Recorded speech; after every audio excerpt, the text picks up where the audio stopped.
اصل دولت اولاد ہے، اصل دولت اس کا اخلاق ہے، اصل دولت اولاد کی اخلاقی تربیت ہے۔ ایسا نہ ہو کہ مال کمانے کے چکر میں اصل دولت سے ہاتھ دھو بیٹھے، ایسا نہ ہو کہ بینک پیسوں سے بھر جائے اور ہماری اولاد ہاتھوں سے نکل جائے۔ ایسا نہ ہو کہ ہم نے یاروں کو ٹائم دے دے کے تو بڑی دور نکل گئے ہم، لیکن ہمارے بچے کے ذہن میں چند سوالات تھے، ہم انہیں مطمئن نہیں کر سکے۔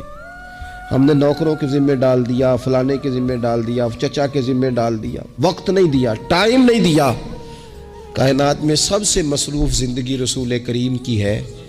پر حضور تو انہیں کندھوں پر بھی بٹھایا کرتے تھے، نماز میں بھی بچے ساتھ آ جاتے تھے اپنی، اور پھر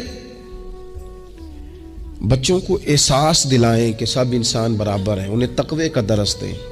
آپ نے ناراض نہیں ہونا،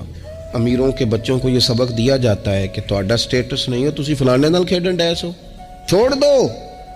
کمی اور چودھری کی تقسیم تمہاری اولادیں بچ جائیں گی،